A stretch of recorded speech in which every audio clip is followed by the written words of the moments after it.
ചർച്ചയിലേക്ക് വീണ്ടും ശ്രീ ആനന്ദ് കൊച്ചുകൂടി. ഇപ്പോൾ സ്വാഭാവികമായും ഈ സംഘടനാ തെരഞ്ഞെടുപ്പൊക്കെ കഴിയുമ്പോൾ സംസ്ഥാന അധ്യക്ഷ പദവിയിലേക്ക് പുതിയ ആൾ വരും. അതാരാണെന്നുള്ളതാണ് ചോദ്യം. ഈ കെ സുരേന്ദ്രൻ മാറിയതുകൊണ്ട് മാത്രം കേരളത്തിലെ BJPക്ക് അകത്തുള്ള പ്രശ്നങ്ങൾ, ദിശാബോധമില്ലാതെ ഈ പാർട്ടി സഞ്ചരിക്കുന്ന സാഹചര്യം, ഇതിലൊക്കെ ഒരു മാറ്റം വരുമെന്ന് കരുതുന്നുണ്ടോ?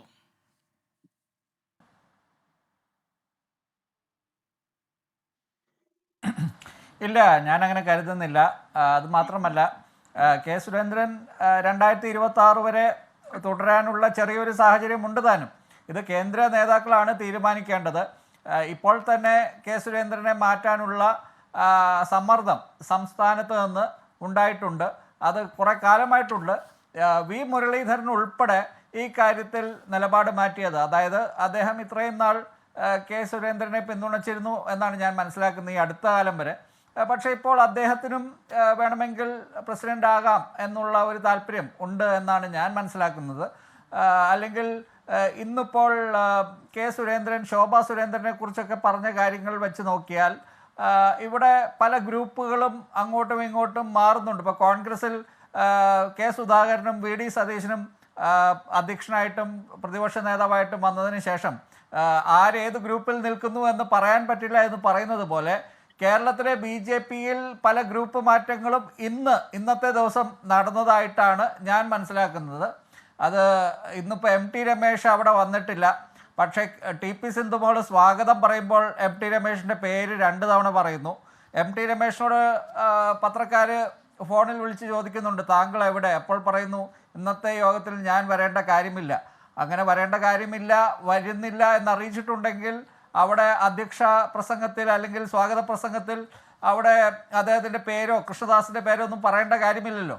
അപ്പോൾ അവർ തന്നെ രണ്ടാം നിര നേതാക്കളെ കൊണ്ട് പല കാര്യങ്ങളും, ഇപ്പോൾ ഇവിടെ കുറേ കാലമായിട്ട് നിർജീവമായിരുന്ന, അങ്ങനെ തന്നെ പറയണം, നിർജീവമായിരുന്ന കൃഷ്ണദാസ് വിഭാഗം സടകുടഞ്ഞെഴുന്നേൽക്കുന്ന ഒരു കാഴ്ച. അവരെല്ലാം പലതരത്തിൽ സുരേന്ദ്രനുമായിട്ടും മുരളീധരനുമായിട്ടും ഒക്കെ ഡീലുണ്ടാക്കിയെന്നൊക്കെ പറഞ്ഞിരുന്ന ആൾക്കാർ ഇന്ന് സുരേന്ദ്രനുമായിട്ട് നല്ല രീതിയിൽ, സുരേന്ദ്രനെ കുറിച്ച് നന്നായിട്ടും സുരേന്ദ്രൻ തിരിച്ചും പറയുന്നു.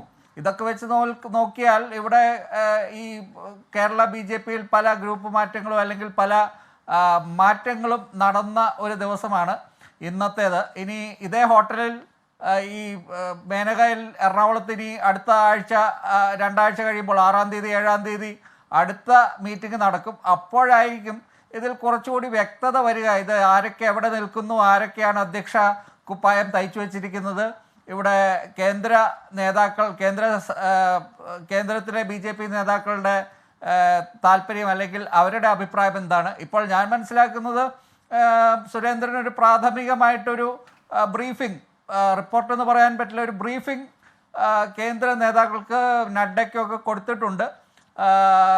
അതിൽ നിന്ന് കേന്ദ്ര നേതാക്കൾ ഇപ്പോഴത്തെ ഒരു സാഹചര്യത്തിൽ ഒരു തീരുമാനമൊന്നും എടുത്തിട്ടില്ല. അവർ എന്താണ് നടന്നതെന്ന് മനസ്സിലാക്കി ആയിരിക്കും ഒരു തീരുമാനം എടുക്കുന്നതും. വരണാധികാരിയെ മാറ്റണം എന്ന് ഇന്നിപ്പോൾ സുരേന്ദ്രൻ്റെ ഗ്രൂപ്പ് മാനേജറായി പ്രവർത്തിക്കുകയാണ് നാരായണ നമ്പൂതിരി എന്നൊക്കെ ഇന്ന് കൃഷ്ണദാസ് വിഭാഗത്തിൻ്റെ രണ്ടാം നിര നേതാക്കൾ പറഞ്ഞിട്ടുണ്ട് ആ മീറ്റിങ്ങിൽ.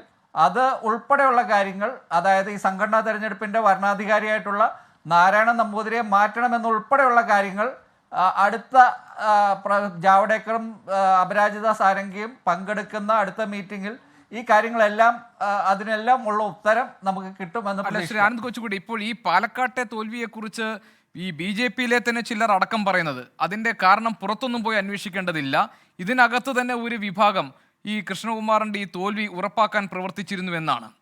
അങ്ങനെ സംശയിക്കാവുന്ന സാഹചര്യമുണ്ടോ?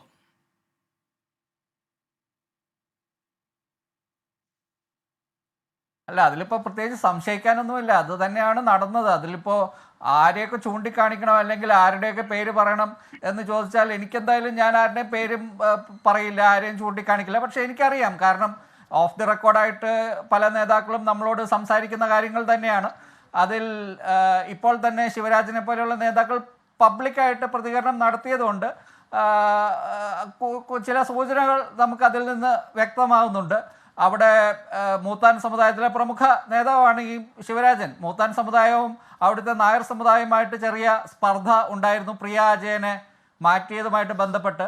അവിടെ മറ്റൊരു മൂത്താൻ സമുദായത്തിൻ്റെ ഏറ്റവും പ്രധാനപ്പെട്ട നേതാവായ SR ബാലസുബ്രഹ്മണ്യൻ അദ്ദേഹം വീട്ടിലിരിക്കുകയാണ്. അദ്ദേഹത്തെ കാണാൻ ഒരു പത്രക്കാരി എന്നാൽ അവരെ കാണാൻ പോലും അനുവദിക്കാത്ത രീതിയിൽ അവിടെ സംവിധാനങ്ങൾ ഉണ്ട്. അല്ലെങ്കിൽ അദ്ദേഹം ആരെയും കാണുന്നില്ല എന്നാണ് നമ്മളെ അറിയിക്കാറ്. ഞാൻ കണ്ടിരുന്നു അദ്ദേഹത്തെ. അപ്പോൾ മറ്റാരെയും കണ്ടിട്ടില്ല, മറ്റ് പത്രക്കാരും അദ്ദേഹത്തെ കണ്ടിട്ടില്ല എന്നാണ് ഞാൻ മനസ്സിലാക്കുന്നത്. അപ്പോൾ പാലക്കാട് MT രമേശിനെയും ഉൾപ്പെടെ ശോഭാ സുരേന്ദ്രനെ ഉൾപ്പെടെ കുറ്റം പറഞ്ഞ് ഇപ്പോൾ പലരും പല കാര്യങ്ങളും ഇപ്പോൾ കേന്ദ്ര നേതാക്കൾക്കൊക്കെ പല കമ്മ്യൂണിക്കേഷനും പോയിട്ടുണ്ട് എന്നാണ് ഞാൻ മനസ്സിലാക്കുന്നത്. അതിൽ നിന്ന് കേന്ദ്ര നേതാക്കളാണ് ഇനിയിപ്പോൾ ഈ പാലക്കാട് എങ്ങനെ തെരഞ്ഞെടുപ്പ് തോറ്റു, അതിൽ എന്താണ് പരിഹാരം, ഈ കേരളത്തിലെ ഗ്രൂപ്പ് നേതാക്കളെ എല്ലാം വെച്ച് പാർട്ടി മുന്നോട്ട് ഓടിക്കാൻ പറ്റുമോ, അതോ ഇനിയിപ്പോൾ മറ്റ് പുറത്തു നിന്നുള്ള ഈ രാജീവ് ചന്ദ്രശേഖർ അല്ലെങ്കിൽ സുരേഷ് ഗോപി ടൈപ്പ് ആൾക്കാരുണ്ടല്ലോ, ജേക്കബ് തോമസ് ഉൾപ്പെടെ ഇവിടെ നേരത്തെ പറഞ്ഞ അതുപോലെയുള്ള ആരെങ്കിലും ഒക്കെ വെച്ച് മുന്നോട്ട് കൊണ്ടുപോകാൻ പറ്റുമോ എന്നൊക്കെ അവരായിരിക്കും തീരുമാനിക്കുന്നത്.